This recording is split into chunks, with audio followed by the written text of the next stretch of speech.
Hello friends, നമുക്ക് മൂടി വെച്ചേക്കണം എന്താന്ന് നോക്കിയാലോ. മൂടി തുറന്നാലോ അതിൽ ചിക്കൻ കറിയാണ്, കഴിക്കാൻ എന്തൊരു രസമെന്നോ. ഇനി ഞാൻ ആവർത്തിക്കില്ല, ഇങ്ങനെ പാട്ടൊന്നും പാടൂല, ആരും തല്ലണ്ട കൊല്ലണ്ട, ഞാൻ തന്നെ നന്നായിക്കോളാം കേട്ടോ. അപ്പോൾ നമുക്ക് ചിക്കൻ കറി ഉണ്ടാക്കിയാലോ. അതിനാദ്യം ഒരു ചട്ടിയിലേക്ക് ആവശ്യത്തിന് കുറച്ച് എണ്ണ ഒഴിച്ച് എണ്ണ ചൂടായിട്ട് വരുമ്പോൾ നമ്മൾ ആ കറുവപ്പട്ടയും പിന്നെന്താണ് ഏലക്കായ, ഗ്രാമ്പു, ബേ ലീഫ് ഇത്രയും ഞാൻ ഇട്ട് കൊടുക്കണുണ്ട്. പിന്നെ ഇടുന്ന സാധനം ഓപ്ഷണലാണ്, വേണമെങ്കിൽ മാത്രം ഇട്ടാൽ മതി. നമ്മുടെ കുരുമുളക് കേട്ടോ, അതുകൂടി ഞാൻ ഇട്ട് കൊടുക്കുന്നുണ്ട്. എന്നിട്ട് അതൊന്ന് മൂപ്പിച്ചെടുത്തതിന് ശേഷം അതിലേക്ക് ഇഞ്ചി, വെളുത്തുള്ളി ഇതേപോലെ ചീന്തി അരിഞ്ഞത്, അതേപോലെ തന്നെ നമ്മൾ ചെറിയ ഉള്ളിയിൽ ചീന്തി അരിഞ്ഞത്, പിന്നെ നമ്മൾ സവാള ഒരു 2 ചീന്തി അരിഞ്ഞത് ഇട്ട് കൊടുക്കുന്നുണ്ട് കേട്ടോ. അതിലേക്ക് കുറച്ച് കറിവേപ്പിലയും കൂടെ ഇട്ട് കൊടുത്തിട്ട് നമുക്കത് എന്ത് ചെയ്യാം, നന്നായിട്ടൊന്ന് ഇളക്കിയെടുക്കാം കേട്ടോ.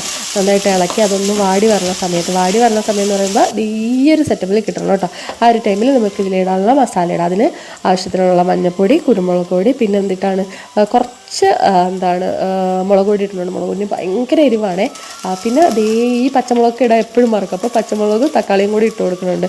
എന്നിട്ട് നമ്മുടെ കിച്ചൺ ഡഷറിൻ്റെ ചിക്കൻ മസാലയും കൂടി ഇട്ട് കൊടുക്കുന്നുണ്ട്. ചിക്കൻ മസാല ഇടുന്ന കാരണമാണ് ഞാൻ വേറെ മസാലകളൊന്നും ചേർക്കാത്തത്. ഈ ഒരു സംഭവം മാത്രം മതി. പിന്നെ ആവശ്യത്തിനുള്ള ഉപ്പും കൂടെ ഇട്ട് കൊടുത്തിട്ട് നമുക്കതിന് നന്നായിട്ട് തന്നെ ഇളക്കി സെറ്റാക്കി എടുക്കാം. അപ്പോൾ ഈ ഒരു പരുവത്തിൽ കിട്ടുമ്പോഴത്തേക്ക് എന്ത് ചെയ്യാം, നമുക്ക് ക്ലീൻ ചെയ്ത് വെച്ചേക്കണം നമ്മുടെ ചിക്കൻ. ഇതിപ്പോൾ 1 കിലോ ചിക്കൻ ഉണ്ട് കേട്ടോ.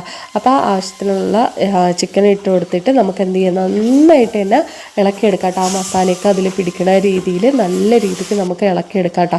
അപ്പോൾ അതേ ഇളക്കി സെറ്റാക്കി എടുത്തിട്ട് പിന്നെ ഒറ്റൊരു ഗ്ലാസ് വെള്ളം ഞാൻ ഒഴിച്ചു കൊടുക്കണം. ഞാൻ തവിയിൽ കൂടി ഒഴിക്കണം എന്താണെന്ന് വെച്ച് കഴിഞ്ഞാൽ അതിൽ പറ്റി പിടിച്ചിരിക്കുന്ന മസാലയൊക്കെ അങ്ങോട്ട് ഇളകി വീഴട്ടെ എന്ന്. ചിലപ്പോൾ ഇളക്കി കഴിഞ്ഞാലേ അതിലോട്ട് ഇളക്കി വീഴില്ല, തവിയിൽ പിടിച്ച് തന്നെ ഇരിക്കും. പിന്നെ സ്പൂൺ കൊണ്ടൊക്കെ തട്ടിക്കളയണം. അപ്പോൾ ഇളക്കിയിട്ട് ഞാൻ മൂടി വെച്ച് വെക്കണം. ഒരു 25 മിനിറ്റ് അങ്ങനെ വേവിച്ചിട്ടുണ്ടാവും. അപ്പോൾ അതേ നമ്മുടെ ചിക്കൻ സെറ്റായി നല്ല വെന്ത് കിട്ടിയിട്ടുണ്ട്. അപ്പോൾ അതിനൊന്ന് മൂടി തുറന്ന് ഇളക്കി കൊടുത്തതിന് ശേഷം ഒരൊറ്റ തവണയും ഞാൻ എന്ത് ചെയ്യുള്ളൂ, തേങ്ങാപ്പാൽ ഒഴിക്കണുള്ളൂ. അതായത് ഫസ്റ്റ് സെക്കൻഡ് ഒന്നും എടുത്തിട്ടില്ല, ഒരൊറ്റ പ്രാവശ്യമായിട്ട് തേങ്ങാപ്പാലും കൂടി ഒഴിച്ച് കൊടുക്കണുണ്ട് കേട്ടോ. എന്നിട്ട് നമുക്ക് എന്ത് ചെയ്യാം, നന്നായിട്ടൊന്ന് ഇളക്കി കൊടുത്തിട്ട് ഇതേപോലെ ചെറിയ രീതിയിൽ തിള വരുന്ന സമയത്ത് നമുക്ക് കടുക് താളിച്ച് കൊടുക്കാം കേട്ടോ. കടുക് താളിക്കാൻ വേണ്ടിയിട്ട് കടുക് നമ്മുടെ ചെറിയ ഉള്ളി മാത്രമേ ഉള്ളൂ കേട്ടോ. കടുക് താളിക്കാൻ വേണ്ടിയിട്ട് ഇരിക്കുമ്പോൾ പാത്രം അങ്ങോട്ടേക്ക് ലാഞ്ചി പോവുകയാണ്. എന്നിട്ട് നന്നായിട്ട് നമുക്ക് എന്ത് ചെയ്യാം, ഇളക്കി കൊടുക്കാവേ. ആ കടുകിൻ്റെ മണമൊക്കെ അതിൽ വരുമ്പോഴത്തേക്ക് എന്തൊരു കഴിക്കാൻ വേണ്ടിയിട്ട് അപ്പം തന്നെ തോന്നിപ്പോൾ. അപ്പം നമ്മുടെ ചിക്കൻ കറി റെഡി ആയിട്ടുണ്ട് കേട്ടോ. എന്നിട്ട് നമുക്ക് ചോറിൻ്റെ കൂടെയോ ചപ്പാത്തിൻ്റെ കൂടെ എന്തിൻ്റെ കൂടെ വേണമെങ്കിലും കഴിക്കാം. ഇന്നിവിടെ ചോറായിരുന്നു. അപ്പോൾ ഞങ്ങൾ കഴിച്ച് നോക്കിയിട്ട് എങ്ങനെയാണെന്ന് പറയുന്നത്, ഈ കുട്ടാപ്പിക്കാണ് ഇപ്പം ചിക്കൻ ആയിരുന്നാലും ബീഫാണെങ്കിലും ഇങ്ങനെയുള്ള സാധനങ്ങൾ ഫസ്റ്റ് കിട്ടുക കേട്ടോ കഴിക്കാൻ വേണ്ടിയിട്ട്. പണ്ട് ഞങ്ങൾക്കായിരുന്നു, ഇപ്പോൾ ഓൻ വന്നതിന് ശേഷം ഓനായി കേട്ടോ.